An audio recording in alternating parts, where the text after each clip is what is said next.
Kapag nakarating ka dito guys sa lugar na to, mamamangha ka talaga, ma-amaze ka sa napakaputing buhangin ng lugar na to. Ayan, ikotin natin kasi napakaganda talaga dito. Alam nyo, itong lugar na to, ito yung lugar kung saan, ito yung isla kung saan dito sa El Nido ay naging tampok sa isang international travel magazine.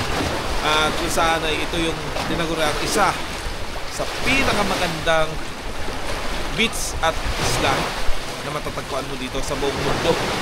Hindi lamang sa Pilipinas, hindi lamang sa Palawan, kundi sa buong mundo. Grabe.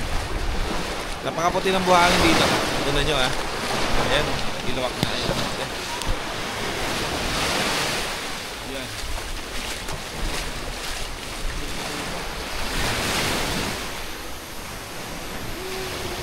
Diba? Stig.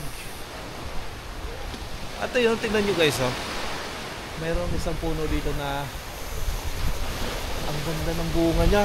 Hindi ko alam kung kinakain ito. Papakita ko sa inyo, maabot ito ng camera natin.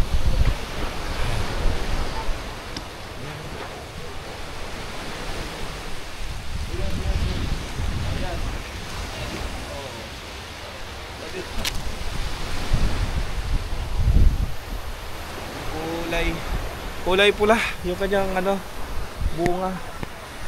Tapos tingnan nyo naman guys, kaya sabi ko sa inyo napakaputi ng buhangin dito. Tingnan nyo. Yan napakaputi guys. Grabe. Diba? Napakaputi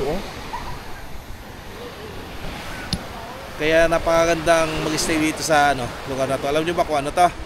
Ito yung tinatawag natin dito sa El Nido na Intalula Island. Intalula Island ay bahagi siya ng island hopping tour B.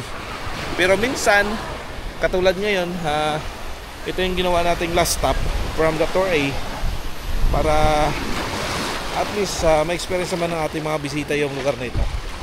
Dahil isang beses lang sila makakarating dito sa Palawan So isang island hopping na yung gagawin nila.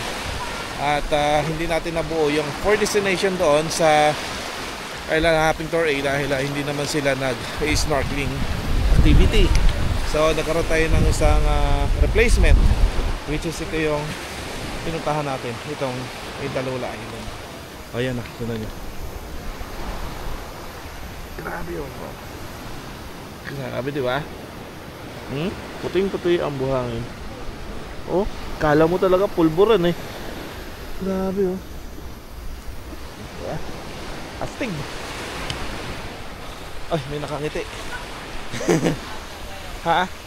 Shoutout natin tong ating kababayan dito sa nagtitinda. Ayun si ate Ay ate. Namamahan ko to si ate. Diba? Anong pangalan mo pare? Marie France. May gusto kayo shoutout? Shoutout po yung mga taga-Lido dyan. Sige na. Shoutout po mga taga-Lido dyan. Anong pangalan niya ulit? Marie France. Ate Marie France. Taga saan ka sa bayan? Dito po kami, Barangay Abirawan. Taga Abirawan ka? Kalugar pala kita. Sa Abirawan, oo. Taga doon kami. Di ba? Kabarangay ko si ate, Abirawan. Iyan, matagal ka nagtitinda dito? 2 taon na. Okay, pautan?